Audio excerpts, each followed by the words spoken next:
नमस्कार. संस्कार भारतीच्या संतवारी या उपक्रमामध्ये मी पुन्हा एकदा डॉक्टर भावार्थ रामचंद्र देखणे आपणा सर्वांचं हार्दिक स्वागत करतो. संत कृपा झाली इमारत फळाली, ज्ञानदेवे रचिला पाया, उभारिले देवालया. जनार्दन एकनाथ खांब दिला भागवत, बहिणी म्हणे फडकती ध्वजा, निरूपणा केले ओजा. जनार्दन एकनाथ खांब दिला भागवता, कुठला भागवताचा खांब संत एकनाथांनी दिला, ह्यावरती आज आपण विवेचन करणार आहोत. खऱ्या अर्थाने संत एकनाथांचं कार्य हे महाराष्ट्राला खूप अंशी अपरिचित आहे. संत एकनाथांनी अनेक गोष्टींचा पायंडा या महाराष्ट्रामध्ये भागवत धर्माच्या माध्यमातून पाडलेला आपल्याला जाणवतो. आचार्यात्रे एके ठिकाणी म्हटले होते की ज्ञानेश्वर माऊली हा महाराष्ट्राचा श्वास आहे, तर तुकोबाराय हा महाराष्ट्राचा निश्वास आहे. पुढे जाऊन मला असं म्हणावंसं वाटतं, ज्ञानेश्वर माऊली हा महाराष्ट्राचा श्वास आहे, तुकोबाराय हा महाराष्ट्राचा निश्वास आहे, तर एकनाथ महाराज हा महाराष्ट्राचा ध्यास आहे.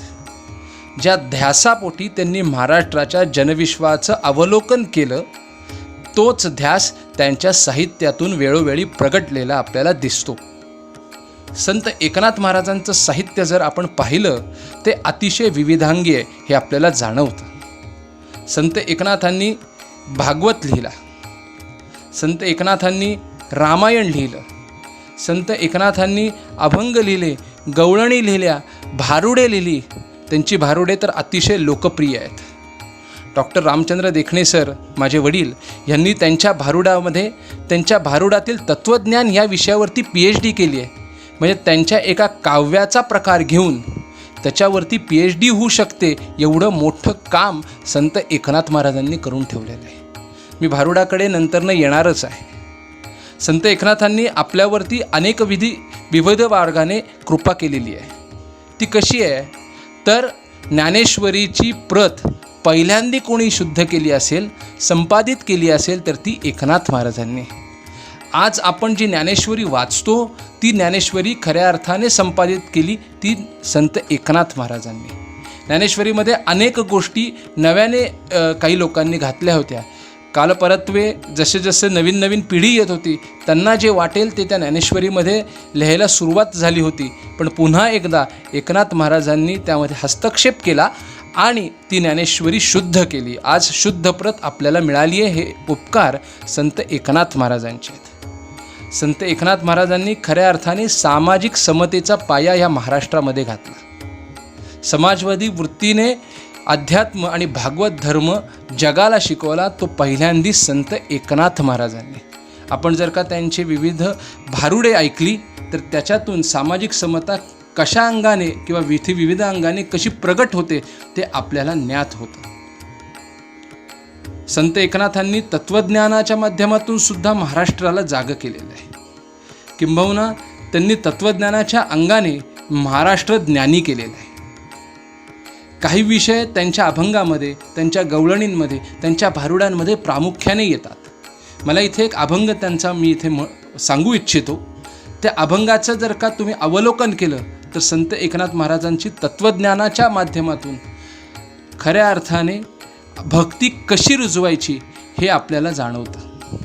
भाव धरोनिया वाचे ज्ञानेश्वरी, कृपा करी हरी तयावरी, असं संत एकनाथ म्हणतात. स्वमुखे आपण सांगतो श्री विष्णू, श्री गीता हा प्रश्नू अर्जुनेसी. आणि तिसरं, एका जनार्दनी संशय सांडोनी, दृढ धरी मनी ज्ञानेश्वरी. नाथ महाराजांचे जर का अभंग आपण पाहिले तर प्रत्येक अभंगामध्ये त्यांनी भाव आणि भक्तीला अनन्यसाधारण महत्त्व दिले हे आपल्याला जाणवतं. नाथ महाराजांवरती धर्मात्मा नावाचा एक चित्रपट शांतारामांनी केला होता. त्या चित्रपटामध्ये एकनाथ महाराजांचं काम हे स्वतः बालगंधर्वांनी केलं आणि त्या चित्रपटामध्ये अतिशय सुंदर अभंग त्यांनी लिहिला. काय अभंग आहे? भाव धरोनिया वाचे ज्ञानेश्वरी. हा जो एकनाथ महाराजांचा अभंग आहे या अभंगावरतीच आधारलेला तो अभंग आहे. भाव तोची देव, देव तोची भाव. भाव नसेल तर देवाला काहीही महत्त्व नाही आणि देव जिथं असतो तिथं भाव असल्याशिवाय राहणार नाही, हे संत एकनाथ प्रकर्षाने आपल्याला सांगतात.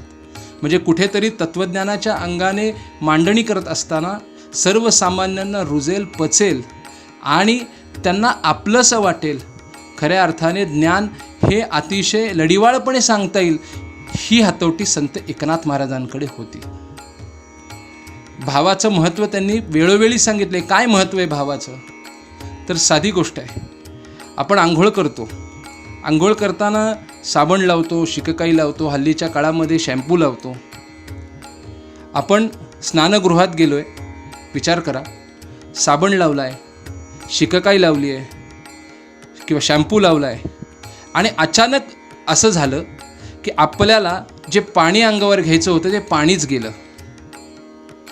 हल्लीच्या युगामध्ये ते जाऊ शकतं, कारण बारव, नदी, विहीर इथून तर पाणी आपण आणत नाही, तो न आटणारा सोर्स होता.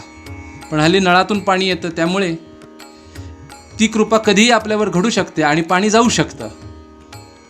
तसं सगळं अंगाला लावलं आहे आणि पाणी गेलं. आता आपण स्वच्छ होण्यासाठी हे सगळं अंगाला लावलं, पण पाणीच नसेल तर आपण शुद्ध होऊ का? नाही होणार. पण उलटा प्रसंग झाला. आपल्याकडे लावायला काहीच नाही, शिककाई नाही, साबण नाही, शॅम्पू नाही, काही नाही, पण आपल्याकडे पाणी आहे. 2 तांबे जरी अंगावर पाणी घेतलं तरी आपण सुचिरभूत होतो, शुद्ध होतो, स्वच्छ होतो.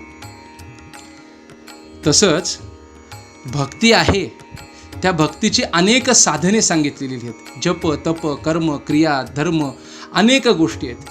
ही सगळी जी साधनं आहेत ना, ही शिककाई, शॅम्पू, साबण ह्या तत्वाने अनुसरून आहेत. पण ह्या भक्तीला जर का भावरूपी पाणी नसेल तर त्या भक्तीचा काहीही उपयोग नाही. पाणी असलं तरी स्नान होतं, पण पाणी नसेल तर स्नान होऊ शकत नाही. तसं भक्तीला भावाची जोड नसेल तर भक्ती काहीही कामाची नाही. हे खऱ्या अर्थाने नाथ महाराजांनी आपल्या जीवनातून, जीवन प्रसंगातून आणि आपल्या साहित्यातून वेळोवेळी सांगितलेलं आपल्याला जाणवतं. आपल्याला माहिती आहे, गाढवाला त्यांनी गंगा पाजली, काशीवरनं आणलेली गंगा गाढवाला पाजायचं काम संत एकनाथ महाराजांनी केलं. कारण त्यांचा भाव सांगत होता की मला भक्ती जर करायची असेल तर ती भूतमात्रांची मी केली पाहिजे. ग्रंथांच्या भक्तीमध्ये काही उपयोग नाही. सर्वसामान्यांना, दीनदलितांच्यासाठी जर मी काम केलं तर ती खऱ्या अर्थाने भक्ती. त्यांच्या प्रती भाव ठेवणं हे माझं कर्तव्य आहे. ते महारवाड्यामध्ये, मांगवाड्यामध्ये जेवायला गेले. अनेक लोकांनी त्यांना सांगितलं की तुम्ही धर्मभ्रष्ट करत आहात, पण काहीही झालं तरी चालेल, पण ते भगवंताचीच लेकरं आहेत हे अनुसरून, त्यांच्या प्रती भाव ठेवून ते त्यांच्याकडे जेवायला गेले आणि 1000 ब्राह्मण जेवणाचं पुण्य त्यांनी त्या लोकांना दिलं. त्यांचा जीवनप्रसंग आपल्याला सगळ्यांना माहिती आहे. म्हणून भावाला फार महत्त्व त्यांनी दिलेलं आहे. जी ज्ञानेश्वरी त्यांनी शुद्ध केली, संपादित केली, ती ज्ञानेश्वरीसुद्धा कशी वाचायची हे त्यांनी सांगितलं. कशी? तर भाव धरून या वाचे ज्ञानेश्वरी. तो भाव नसेल तर त्या ज्ञानेश्वरीचं ज्ञान तुम्हाला कळणार नाही. दुसरं, स्वमुखे आपण सांगतो श्री विष्णू, श्री गीता हा प्रश्नू अर्जुनेसी. नाथ महाराज सांगतात, श्रीकृष्णाला, अर्जुनाला 3 प्रश्न पडले आणि त्या प्रश्नाचं उत्तर श्रीकृष्णाने दिलं आणि म्हणूनच भगवद्गीता आपल्यासमोर आली. आता हे कुठले प्रश्न आहेत तर नाथ महाराज सांगतात, जगामध्ये 3 प्रश्न प्रामुख्याने माणसाला सतावतात. एक दुःख, दुर्लक्ष आणि तिसरा मृत्यू. ह्या तिन्ही प्रश्नांचं जर का उत्तर आपल्याला शोधायचं असेल तर स्वतःविषयीचं, जगाविषयीचं आणि त्या परमात्म्याच्या विषयीचं ज्ञान उत्पादन करणं हे क्रमप्राप्त आहे. हे ज्ञान होणं म्हणजे नेमकी कुठली अवस्था येणं? तर नाथ महाराज सांगतात की भगवद्गीतेमध्ये जी ब्रह्मविद्या सांगितलेली आहे ती ब्रह्मविद्या प्राप्त करण्याची अवस्था म्हणजेच या तिघांच्या विषयीचं ज्ञान उत्पन्न होणं. पण पुढे जाऊन ही ब्रह्मविद्या प्रत्येकाला किंवा सर्वसामान्यांना कशी मिळणार? आपण तर जप करू शकत नाही, तप करू शकत नाही. मग त्यासाठी भगवंतानेच योग सांगितलेला आहे.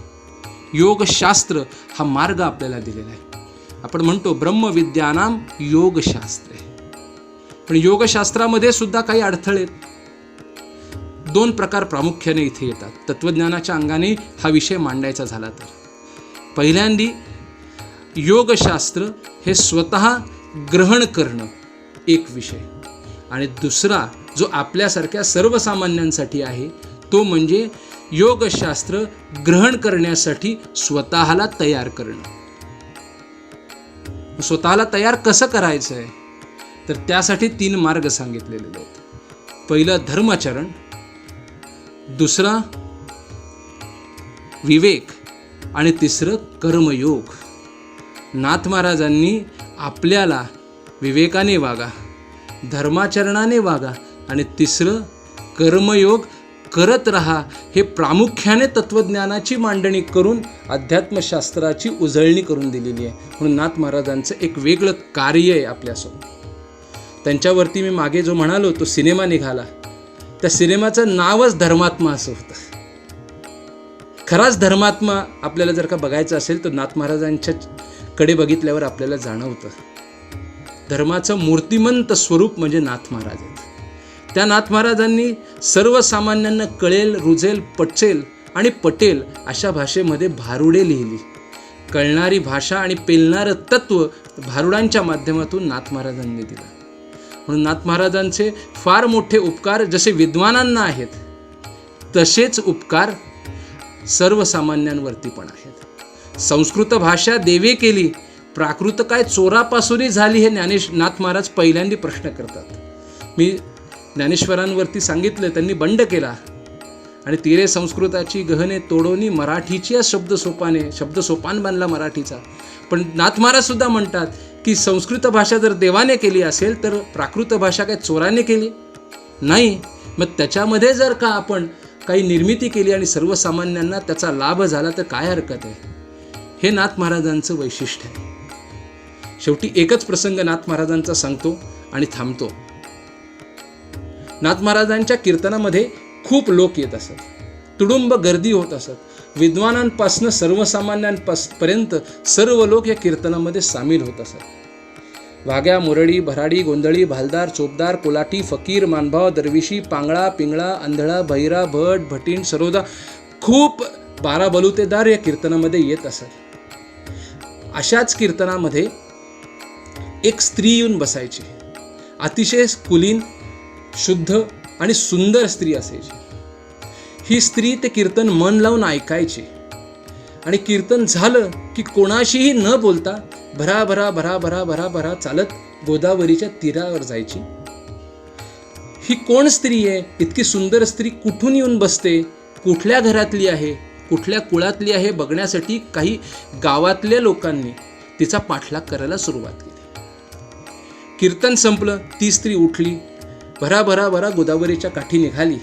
तिच्या मागून हे 4-5 लोक निघाले. ती गोदावरीच्या काठी आली आणि क्षणात पापणी लवते न लवते तिने गोदावरीमध्ये उडी मारली.